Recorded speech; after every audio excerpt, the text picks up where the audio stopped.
Hello everyone, मेरा नाम है ज्योतिका और आज की वीडियो में मैं डिस्कस करने वाली हूँ सेकंड ऑर्डर पर्टर्बेशन में second order correction to energy के बारे में। उससे पहले हमें थोड़े से एक्सप्रेशंस डिराइव करने पड़ेंगे, तो लेट्स गेट स्टार्टेड। हमने पहले वाली वीडियोस में ये देखा था कि सेकंड ऑर्डर पर्टर्बेशन इक्वेशन जो है ये हमने डिराइव की थी। It was with H double dash. अगर आपको याद होगा तो मैंने ये इक्वेशन डिराइव की थी इन द पार्ट 1। ये वाली इक्वेशन हमने डिराइव की थी, ठीक है। यहाँ पे हमारे पास एच डबल डैश वाली जो टर्म आती है इसको हमने क्या करना है, रिजेक्ट करना है।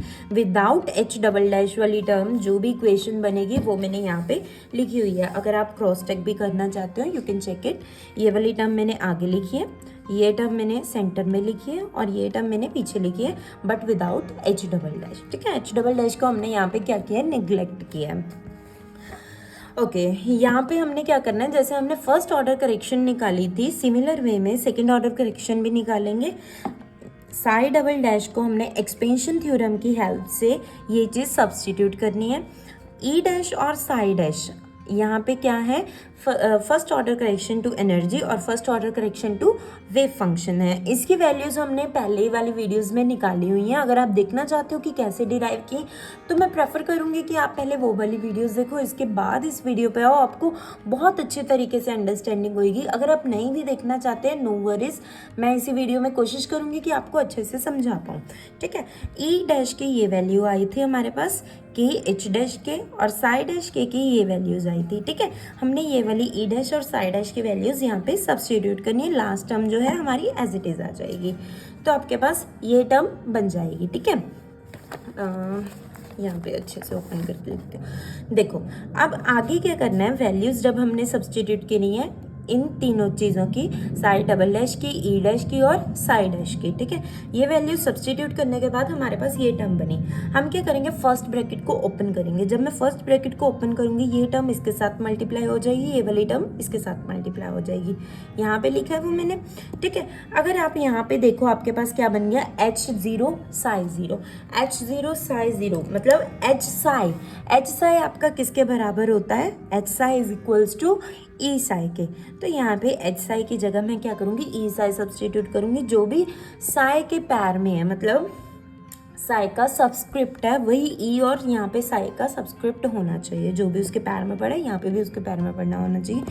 ये वाली वैल्यू हम क्या करेंगे, यहाँ पे सब्स्टिट्यूट कर देंगे। जब मैं ये वाली वैल्यू सब्स्टिट्यूट करूँगी मेरे पास आएगी इस तरीके की इक्वेशन। इस इक्वेशन में और इस इक्वेशन में इन दोनों टर्म्स में, सॉरी नॉट इन इक्वेशन, ये वाली और ये वाली टर्म में अगर आप ध्यान से देखोगे तो हमारे पास दो चीज़ें कॉमन है, बी एम और साई, राइट। तो बी एम और साई को अगर हम कॉमन ले लें तो आपके पास क्या बचेगा, ई एम माइनस ई के, ठीक है। आपकी इक्वेशन इस तरीके की बन जाएगी, ई एम माइनस ई के इंटू साइन। बाकी सारी टर्म्स को मैंने बिल्कुल नहीं छेड़ा है अब तक, ठीक है। अब आगे क्या करेंगे, साई स्टार से मल्टीप्लाई करेंगे। साई स्टार क्या है, साई का ही कॉम्प्लेक्स कॉन्जुगेट है, ठीक है। इसकी स्टेट जो है हमने एन से रिप्रेजेंट करी है। जो इसके पैर में नंबर होता है वो इसकी साई की स्टेट रिप्रेजेंट कर रहा होता है, वेव फंक्शन की स्टेट रिप्रेजेंट हो रही होती है, ठीक है। इसके बाद हमने क्या करना है, integrating all over the space. यहाँ पे मैंने क्या किया है, जो मेरे पास ऊपर टर्म्स थी उसके लेफ्ट में साइन स्टार से मल्टीप्लाई किया है, और साथ में क्या लग गया, ये साइन जो इंटीग्रल के बाहर है क्या क्या टर्म्स जा सकती है, एनर्जी टर्म्स और कांस्टेंट टर्म्स। कभी भी हैमिल्टोनियन टर्म जो है इंटीग्रल के बाहर नहीं जाती हैं, ठीक है। तो आपके पास यहाँ पे बी एम और ई एम को बाहर लिख लिया है। उसके बाद क्या लिखा है, psi star into psi D tau plus, यहाँ पे भी सिमिलरली यहाँ पे इंटीग्रल आ जाएगा और इसके आगे आ जाएगी साई स्टार वाली टर्म, ठीक है। क्योंकि यहाँ पे हैमिल्टोनियन पड़ा है, हैमिल्टोनियन को हम बाहर नहीं निकाल सकते एज सच, क्योंकि हैमिल्टोनियन क्या होता है, ऑपरेटर होता है। ऑपरेटर को हम आगे पीछे नहीं घुमा सकते अनलेस हमें उसका कम्यूटेटर के बारे में इंफॉर्मेशन नहीं है, ठीक है। तो हमने एज इट इज़ यहाँ पे साइम लिख दिया है, और ये टर्म्स जो हैं यहाँ पे एज इट इज़ आ गई हैं साथ में। और इस टर्म में भी एनर्जी पड़ी है, एनर्जी मैंने बताया बाहर चली जाएगी, और यहाँ पे इसके लेफ्ट में क्या आ जाएगा, साइन स्टार, ठीक है। अगर आपको ऑर्थोनॉर्मल प्रॉपर्टी के बारे में पता है तो अच्छी बात है, अगर नहीं पता है लेट मी टेल यू। जब आपके पास इस तरीके का इंटीग्रल पड़ा होता है जहाँ पे आपके पास साई का कॉम्प्लेक्स कॉन्जुगेट होता है और उसके साथ साई है इंटू डी टॉ होता है, तो इसकी जो वैल्यू होती है किस पे डिपेंड करती है, इसकी जो सबस्क्रिप्ट है, जो इसके पैर में नंबर पड़ा है। अगर ये दोनों पैरों में नंबर सेम पड़ा है, अगर इसके साए में भी पैर में 1 पड़ा है, यहाँ पे भी 1 पड़ा है, तो मेरे पास वैल्यू क्या आएगी, 1 आएगी। मतलब m इक्वल्स टू अगर l है तो वैल्यू 1 है, अगर m not equals to l है, सपोज यहाँ पे 1 है, यहाँ पे 0 है, तो यहाँ पे वैल्यू क्या आ जाएगी, 0 आएगी। ये मैंने पहले भी बताया जस्ट अभी कि m और l क्या रिप्रेजेंट कर रहे हैं, स्टेट रिप्रेजेंट कर रहे हैं वेव फंक्शन की, ठीक है। ये क्या है, ऑर्थोनॉर्मल प्रॉपर्टी है। तो जो वैल्यू 1 है, 0 है, इसको हम शॉर्ट फॉर्म में डायरेक्ट डेल्टा फंक्शन के थ्रू रिप्रेजेंट करते हैं। डायरेक्ट डेल्टा फंक्शन का मतलब यही होता है, अगर m इक्वल्स टू l है तो ये वैल्यू 1 है, अदरवाइज ये वैल्यू 0 है, ठीक है। ये ऑर्थोनॉर्मल प्रॉपर्टी का हमने यूज़ करके यहाँ पे क्या आएगा, एन एम पड़ा है तो डायरेक्ट डेल्टा फंक्शन के पैर में भी एन एम आ गया। ओके, यहाँ पे थोड़ा सा कंफ्यूजिंग हो सकता है, बिल्कुल थोड़ा सा, ज़्यादा नहीं, ठीक है। जब आप ये वाली ब्रैकेट की बात करेंगे तो पहले एच डैश की बात कर लेते हैं, ठीक है। जब मैं ब्रैकेट ओपन करूँगी तो पहले एच डैश, ठीक है। एच डैश के लेफ्ट में क्या पड़ा है, साई एन पड़ा है। एच डैश के राइट में ये टर्म पड़ी है और साथ में साई एल पड़ा है, ठीक है। तो एक तरीके से मेरे पास क्या बन जाएगा, let me right it for you. एक तरीके से आपके पास यहाँ पे साई एन पड़ा है, यहाँ पे एच डैश पड़ा है और यहाँ पे साई एल पड़ा है, अगर मैं और बाकी की चीज़ों को इग्नोर करूँ, राइट।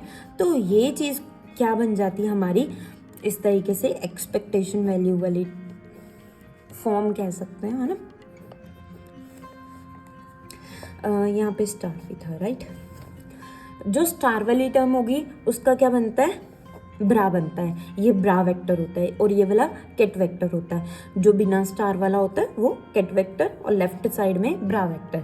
तो इस टर्म को हमने इस तरीके से लिखा है एन एच डैश एल, ठीक है। और ये वाली टर्म एज इट इज आई है और जो डिनोमिनेटर था वो भी एज इट इज आया है। ओके, सिमिलर वे में जब ये वाली ब्रैकेट में 2 टर्म्स थी ना, जब ये वाली टर्म खुलेगी ये इनटू ये हो जाएगा और यहाँ पे इन दोनों के बीच में कोई हैमिल्टोनियन नहीं आने वाला है, इन दोनों के बीच में कुछ नहीं आ रहा है, तो मतलब डायरेक्टली ये और ये मल्टीप्लाई हो रहे हैं। ऑर्थोनॉर्मल प्रॉपर्टी के थ्रू हम क्या लिख देंगे इसको, डायरेक्ट डेल्टा के फंक्शन में फॉर्म में, ठीक है।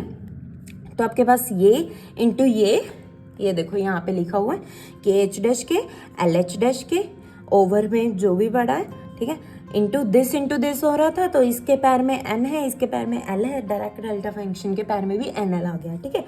Which will be then subtracted from this thing. यहाँ पे भी again orthonormal property, direct delta function के पैर में एन के, बाकी सारा कुछ एज इट इज, ठीक है। यहाँ पे थोड़ा सा कंफ्यूजिंग हो सकता है, बिल्कुल थोड़ा सा, अगर आपको अंडरस्टैंडिंग हो जाए 1-2 बार अगर आप लिख के देखोगे आपको बहुत इजी लगने वाला है, ठीक है। यहाँ से हमारी first order correction to energy की एक्चुअल जो डेरिवेशन है वो शुरू होती है, ठीक है, ये वाली इक्वेशन से। अब यहाँ पे इक्वेशन में मेरे पास ई डबल डैश वाली टर्म ये है, अगर ई डबल डैश वाली टर्म को हम किस से मल्टीप्लाई करें कि ये खत्म ना हो, ऑफ कोर्स 1 से मल्टीप्लाई करना पड़ेगा ना, तो डायरेक्ट डेल्टा फंक्शन मेरा 1 होना चाहिए। अगर n इक्वल्स टू के होगा तभी डायरेक्ट डेल्टा फंक्शन 1 होगा, राइट। अगर n नॉट इक्वल्स टू के होगा, सोचो अगर n नॉट इक्वल्स टू के हो गया तो ये डायरेक्ट डेल्टा फंक्शन क्या हो जाएगा, 0 हो जाएगा। अगर मैं इसको 0 से मल्टीप्लाई करूंगी मेरे पास एनर्जी टर्म ही खत्म हो जाएगी जिसकी मुझे वैल्यू निकालनी है। तो मेरे पास एक कंपल्सरी कंडीशन है जब भी मैंने एनर्जी करेक्शन निकालनी है कि मेरा ऑलवेज n इक्वल्स टू के होगा, ठीक है। सेटिंग n इक्वल्स टू के जब मैं सेट कर लूंगी तो मेरे पास ई डबल डैश के की वैल्यू आ जाएगी, ठीक है। ध्यान से समझना है, यहाँ पे ये माइनस हो रहा था तो मैं इसको दूसरी साइड ले जाऊंगी, प्लस का बन जाएगा, वही चीज़ ऐसे लिखी है, ठीक है। ये फर्स्ट टर्म, सेकेंड टर्म और ये थर्ड टर्म, ये 3 टर्म्स बचेंगी। अगर आप फर्स्ट टर्म को ध्यान से देखोगे यहाँ पे मेरे पास n इक्वल्स टू के हो गया, right. Let me right it for you. अब मैं क्या बात कर रही हूँ n इक्वल्स टू के के लिए, तो ये फर्स्ट टर्म मेरी क्या बनेगी, एक तरीके से summation B M E M minus E K delta n equals to के है, तो यहाँ पे एन एम बड़ा है तो मैं इसको क्या लिख दूंगी, के एम, राइट। अब इस टर्म को अगर आप ध्यान से देखो, मैंने क्या बोला, n इक्वल्स टू के, इतनी सी बात आपको क्लियर होगी कि ये टर्म कैसे बनी फर्स्ट वाली। ओके, यहाँ पे दो कंडीशंस हो सकती हैं कि k इक्वल्स टू m है और k not equals to m है। अगर k इक्वल्स टू m है तो डायरेक्ट डेल्टा फंक्शन क्या हो जाएगा 1, अदरवाइज डायरेक्ट डेल्टा फंक्शन क्या हो जाएगा 0। तो जब k not equals to m है तो ये टर्म तो सीधा ही 0 होती दिख रही है आपको, जब k not equals to m है। अब k इक्वल्स टू जब m होगा तो ये इक्वेशन क्या बन जाएगी, bm em0 minus k equals to m है तो k की जगह भी में m ही आना पड़ेगा ना, तो em माइनस em भी तो 0 ही हो गया। तो चाहे k इक्वल्स टू m हो रहा है चाहे k not equals to m हो रहा है, दोनों ही केसेस में फर्स्ट टर्म क्या हो रही है, खत्म हो रही है। तो आपके पास जस्ट दो टर्म्स रह गई ना डील करने के लिए, ये वाली और ये वाली, यही दो टर्म्स यहाँ पे मैंने लिखी है। ठीक है, I hope you understood this step. ठीक है, अब आगे की बात करते हैं। Considering the second term in the equation 27, it is equals to 0 as for all L equals to K or not L equals to term, this term vanishes. Okay, अब जो ये second term है, similar way से यहाँ पे क्या है, delta के एल है और इसके नीचे जो एनर्जी वाली टर्म है उसमें भी के और एल आ रहा है। ठीक है, तो जब के नॉट इक्वल्स टू एल है तो डेल्टा 0 और अदरवाइज इसका डिनोमिनेटर 0, और जब डिनोमिनेटर 0 हो जाएगा तो वैल्यू क्या हो जाएगी, अनडिफाइंड हो जाएगी ना। सिमिलर वे में हमें इसकी ये वाली टर्म भी क्या है, छोड़नी पड़ेगी। ठीक है, आप इसको भी सिमिलर वे में लिख के देख सकते हो और आपको समझ आ जाएगा। आगे बात करते हैं हम। तो हमारी 27th इक्वेशन ये बनेगी, सिर्फ इतनी सी यहाँ से लेकर यहाँ तक। ठीक है, इस इक्वेशन को अब हम ध्यान से देखेंगे। मैंने क्या बताया था, जो लेफ्ट में पड़ा होता है वो क्या होता है, कॉम्प्लेक्स कॉन्जुगेट होता है और ये वाला सिंपल वेव फंक्शन होता है। राइट, मेरे पास टर्म्स पड़ी हैं इस तरीके से। ये क्या है, हमारा हैमिल्टोनियन ऑपरेटर है। ठीक है, अगर मैं इसको उल्टा करके लिखती हूँ तो इसको मैं इस तरीके से लिख सकती हूँ, पूरी चीज का कॉम्प्लेक्स कॉन्जुगेट।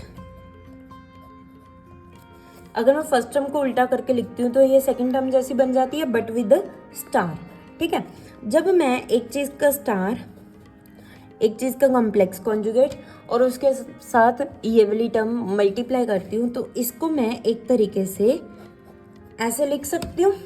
राइट, हमें यह ऑपरेटर अलजेब्रा बताता है कि अगर हम कॉम्प्लेक्स कॉन्जुगेट को टर्म से मल्टीप्लाई कर देंगे टर्म के कॉम्प्लेक्स कॉन्जुगेट से तो हमारे पास क्या बनेगा, टर्म का मॉडुलस का स्क्वायर्ड। यही चीज़ हमने क्या करनी है, आगे करनी है।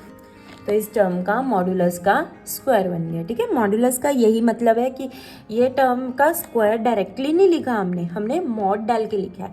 मॉड यही चीज़ रिप्रेजेंट कर रहा है कि यहाँ पे स्टार वाली टर्म पड़ी है और विदाउट स्टार वाली टर्म पड़ी है। As you assume H dash is Hermitian operator, हमारे पास ये टर्म आ गई है। This equation gives second order energy correction to the term E double dash के। तो हमारे पास ये हमारा ई डबल डैश के लिए हमारा फाइनल आंसर बन चुका है। वीडियो के एंडिंग में मैं क्या करूँगी, इसके सारे के सारे जो भी हैं हमारे नोट्स उसकी पिक्चर्स क्लिक करके डाल दूँगी और इसके बाद में नेक्स्ट वीडियो आपकी होने वाली है evaluation of second order correction to wave function which is really difficult. अगर आपको समझ आ जाता है तो बहुत अच्छी बात है, अगर आपको नहीं समझ आता तो भूल जाओ, पेपर में आपसे होगा ही नहीं। तो मेक श्योर कि आप ये वाली वीडियो भी स्किप ना करो। और हाँ, second order correction to energy तो बहुत ज़्यादा इंपॉर्टेंट थी ही, नेक्स्ट वाली वीडियो भी बहुत ज़्यादा इंपॉर्टेंट रहने वाली है। I will try my best to explain each and every step. ठीक है, तब तक के लिए गुड बाय।